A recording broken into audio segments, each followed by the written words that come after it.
From the Detroit Free Press, it's Friday, February 14th. Here are today's top stories. Brought to you by JB's Smokehouse, located inside Bush's Fresh Food Market of Canton.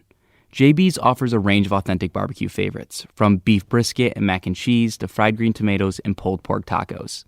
JB's is sure to become your new favorite barbecue spot. For the Detroit Free Press, I'm Joe Guillen. A federal class action lawsuit over Detroit's property tax notices was filed against Mayor Mike Duggan and others on Thursday. The suit is the latest twist in the city's recent struggle to reckon with inflated property tax bills after the Great Recession. Thursday's lawsuit centers on more than 260,000 late property tax notices in 2017. The delay denied homeowners the right to appeal their property taxes, the suit says. City officials called the suit frivolous, explaining that the window for residents to appeal their property taxes was extended to offset the delay. But Councilwoman Mary Sheffield said justice and compensation would be delivered expeditiously. The City Council is studying ways to correct the past mistakes. This is Christina Hall with the Detroit Free Press. They've been through births and deaths together, birthday parties, euchre parties, dinner parties, one-night outings, and weekend excursions for at least the last 40 years. 7 couples, 14 friends. But to call these Michiganders friends is an understatement. They love each other like family. They are family. The group of 7 guys and 7 gals is dubbed Friends for Life. Some in the group have known each other since elementary school. Many went to school together in Detroit in the 1970s. Others knew members of the group or married someone in the group and blended right in. They get together often. If months pass since they've seen each other, it's like no time has passed at all. Their wisdom and advice to others is simple.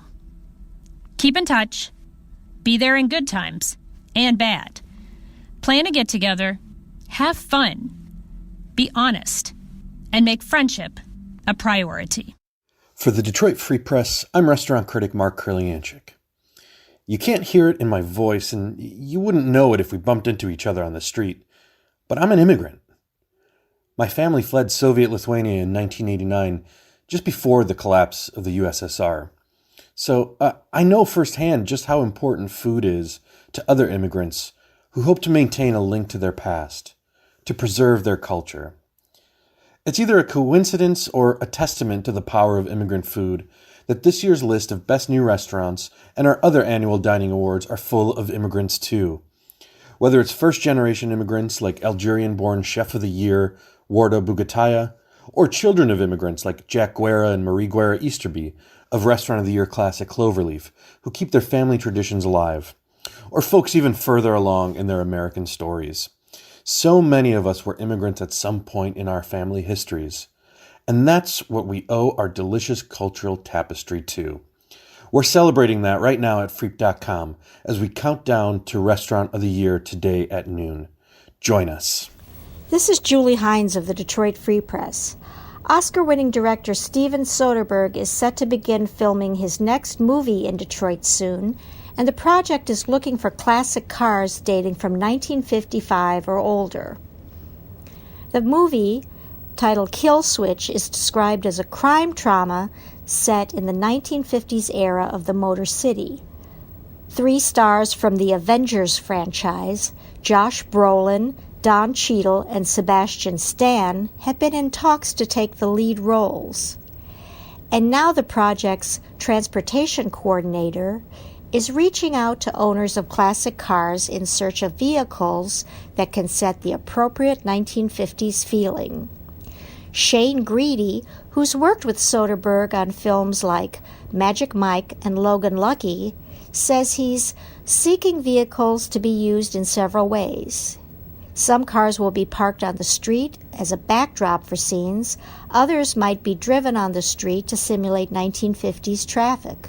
He's also looking for a few hero cars, the term used for the autos that are assigned to major characters. Filming is expected to start in Detroit sometime in late April or early May. So be on the lookout. That Avenger you see on the street is going to be here for a different reason this time, and a different kind of movie. I'm Kirkland Crawford with the Free Press Sports Department and an update on wild Detroit Lions trade rumors. On Wednesday night, a report surfaced that said the Lions were engaged in trade talks for quarterback Matthew Stafford.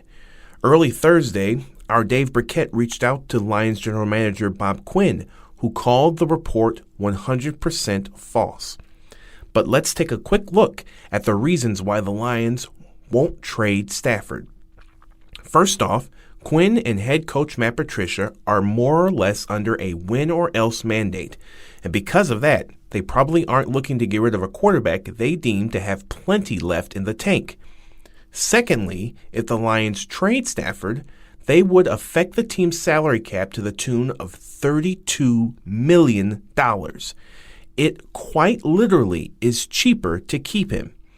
All that said, none of this talk will help the fact that Stafford has battled back injuries each of the last 2 years, nor will it really impact if the Lions are doing something with the number 3 pick in the NFL draft, whether that's trade down, pick a defensive player, or even take quarterback Tua Tagovailoa.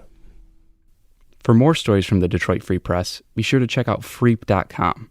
That's FREEP.com, and sign up for the daily briefing newsletter. See you on Monday.